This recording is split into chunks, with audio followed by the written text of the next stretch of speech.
Hello friends, welcome to my YouTube channel. My name is Harjeet Kaur. हम discuss कर रहे थे इंडियन इकोनॉमी, जिसमें हमारा टॉपिक चल रहा था नेशनल इनकम। तो आज हम डिस्कस करने वाले हैं नेशनल इनकम को मेजर करने के मेथड्स, और साथ ही साथ हम नेशनल इनकम एग्रीगेट्स के बारे में भी डिस्कस करेंगे। राइट, मेथड्स की बात करें, methods of measuring national income, तो यहाँ पे 3 मेथड्स दे रखे हैं। कौन कौन से हैं? The first one is product method, second one is income method and the third one is consumption method. लेकिन इंडिया के अंदर जो है वो सिर्फ और सिर्फ 2 मेथड्स ही यूज करे जाते हैं नेशनल इनकम को मेजर करने के लिए। कौन कौन से? Product and income method. जो थर्ड मेथड है कंजम्पशन मेथड, जिसको एक्सपेंडिचर मेथड भी बोलते हैं, उसको इंडिया के अंदर यूज नहीं किया जाता नेशनल इनकम को मेजर करने के लिए। राइट, तो एक एक करके देखते हैं। प्रोडक्ट मेथड क्या होता है? प्रोडक्ट मेथड के अंदर आता है net value of final goods and services produced in a country during a year. With in a year एक पर्टिकुलर कंट्री के अंदर जो final goods and services produce हुई है, उन फाइनल गुड्स एंड सर्विसेज की जो नेट वैल्यू है, उसके लिए हम कौन सी टर्म यूज करते हैं? Total final product. और ये जो टोटल फाइनल प्रोडक्ट है, इसको हम बोलते हैं gross domestic product, GDP. Gross domestic product, ये क्या है? जीडीपी। अब ये जो जीडीपी है, इस जीडीपी के अंदर अगर हम ऐड कर दें net income earned in foreign boundaries by nationals, हमारे इंडिया के कुछ लोग जो हैं वो क्या करते हैं, फॉरेन कंट्रीज में जाते हैं, किसी भी कंट्री में, दुबई चले गए, कोई ऑस्ट्रेलिया चला गया, कोई यूएस चला गया, या यूरोप की किसी कंट्री में कोई चला गया, तो वहां पे जाकर वो कमाई करते हैं। लेकिन वो जो वहां पे पैसा कमा रहे हैं, उसको वो यूज इंडिया में आकर कर रहे हैं। इंडिया में उनका कोई रिलेटिव रह रहा है या उनकी फैमिली रह रही है, तो वो जो पैसा कमा वहां पे रहे हैं, लेकिन कंज्यूम उसको इंडिया के अंदर कर रहे हैं। तो वो जो इनकम वहां से कमाकर इंडिया में ला रहे हैं, उस इनकम को हम इस जीडीपी के अंदर ऐड कर देंगे। राइट, और जो डेप्रिसिएशन है उसको हम माइनस कर देंगे। तो हमारे पास निकल कर क्या आ जाएगा?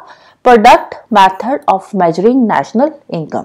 राइट, प्रोडक्ट मेथड में जीडीपी के अंदर हम जो बाहर से हमारे इंडिया के लोग जो किसी फॉरेन कंट्री में कमाई कर रहे हैं, उसको ऐड करेंगे और डेप्रिसिएशन को माइनस करेंगे। तो हमारे पास निकल कर आएगा product method of measuring national income.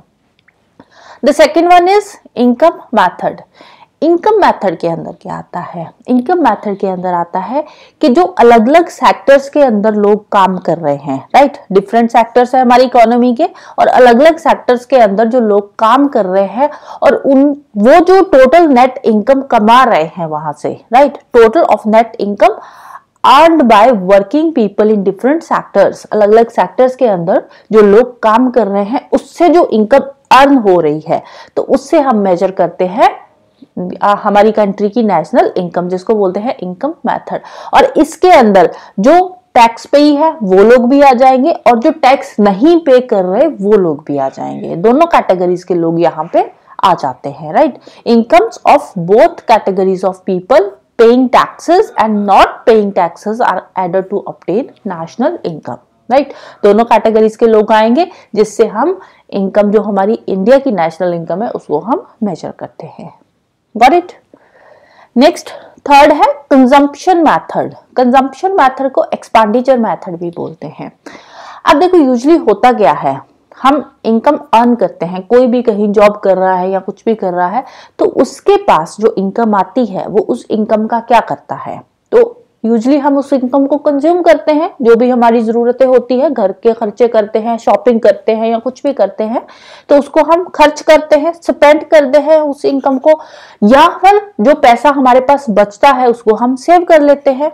Right, जो भी हमारे पास इनकम आ रही है, उस इनकम को हम या तो स्पेंड कर रहे हैं या हम उसको सेव कर रहे हैं, या कुछ पार्ट हम उसका स्पेंड कर रहे हैं और कुछ पार्ट हम सेव कर रहे हैं। तो ये जो इनकम है, जो हम स्पेंड कर रहे हैं और जो हम सेव कर रहे हैं, इन दोनों को ऐड जब करते हैं तो हमारे पास निकल कर आता है कंजम्पशन मेथड।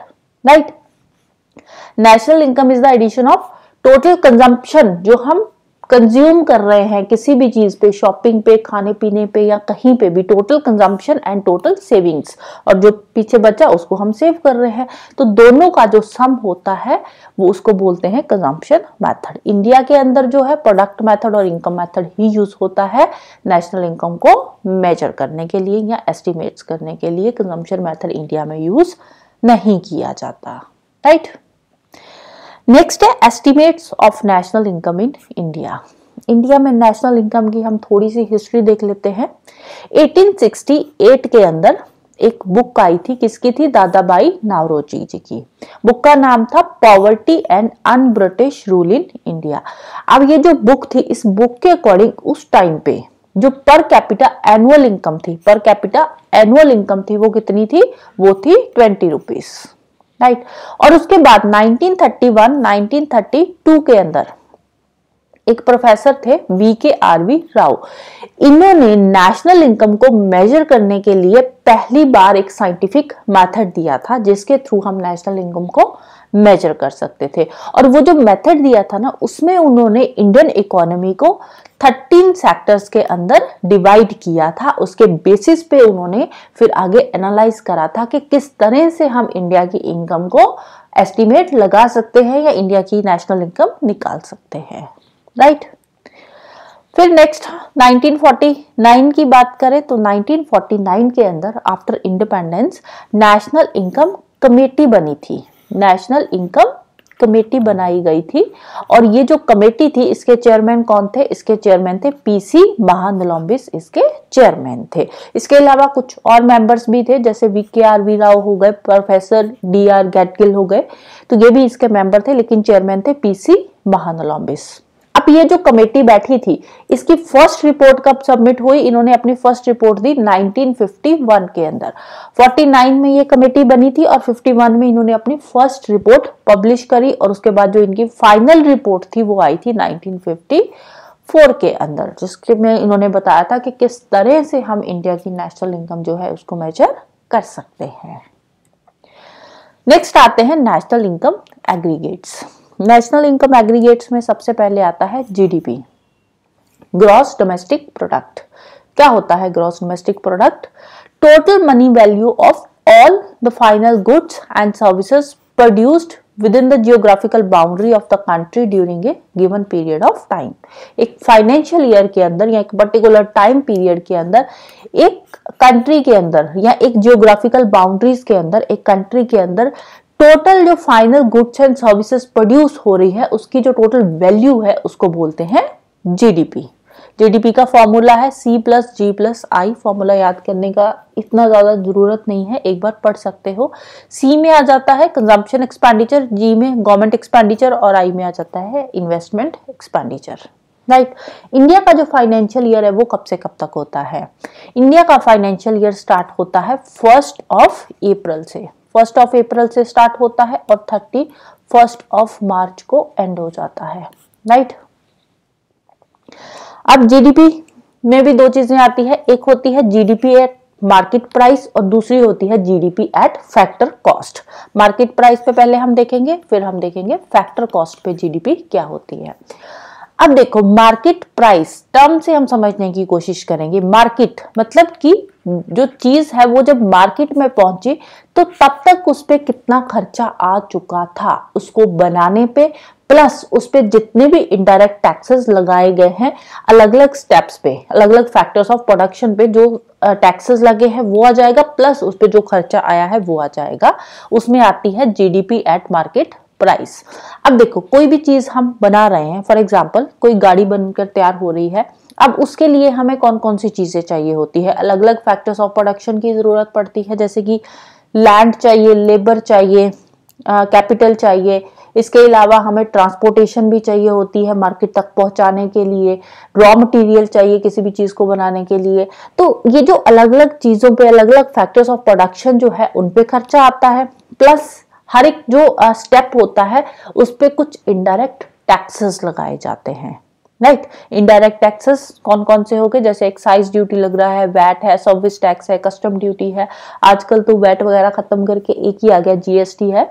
तो जितने भी इनडायरेक्ट टैक्सेस लगाए जाते हैं, प्लस किसी भी चीज को बनाने के लिए, किसी भी गुड्स को या सर्विसेज को बनाने के लिए जो खर्चा आया है, वो सारा खर्चा करने के बाद जब वो प्रोडक्ट बनकर मार्केट में पहुंचता है और मार्केट में बिकने के लिए आता है, उसकी जो उस टाइम पे वैल्यू होती है उसको बोलते हैं GDP at market price, right.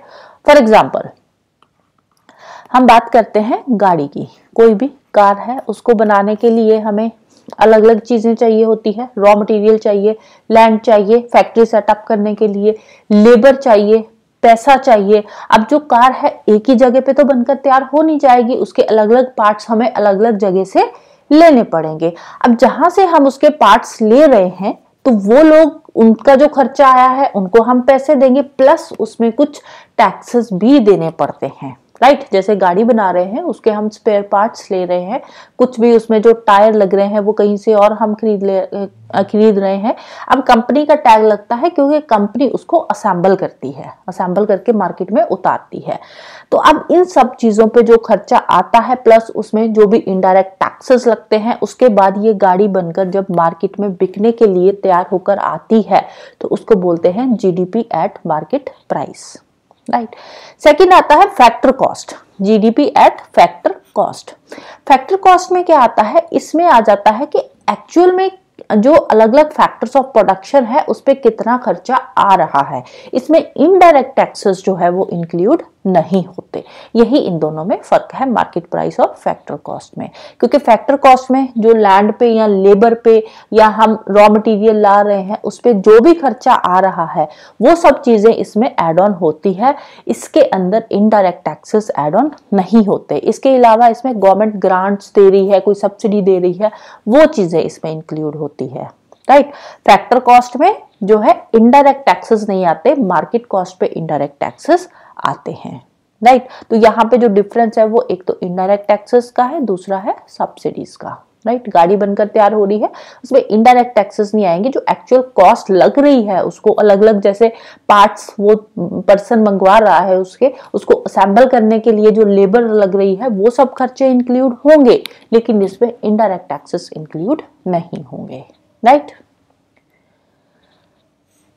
आगे in terms of value addition, value addition की टर्म के अंदर अगर हम जीडीपी की बात करें तो जीडीपी क्या होती है, उस केस में जीडीपी होती है is the sum of total of the net value added and depreciation of all the forms of the economy। Value addition में हम इसमें डेप्रिसिएशन भी लेते हैं।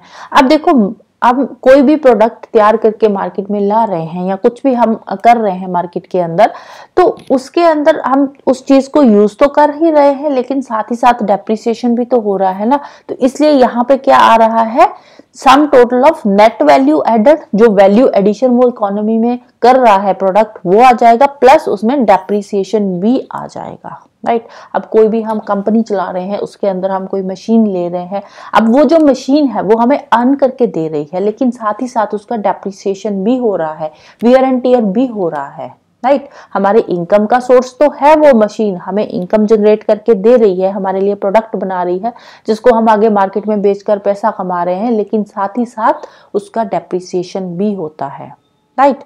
सेम गाड़ी की बात कर लो, घर की बात कर लो, किसी भी चीज की बात कर लो। तो अब देखो, हम गाड़ी यूज कर रहे हैं, टैक्सी लाइन में हमने लगा दी गाड़ी, तो वो हमें पैसा कमा कर दे रही है, लेकिन साथ ही साथ डेप्रिसिएशन भी हो रहा है, राइट। तो ये आ जाता है वैल्यू एडिशन की टर्म में GDP, right. So that's all for today, hope you like this video, thank you, bye bye, have a nice day.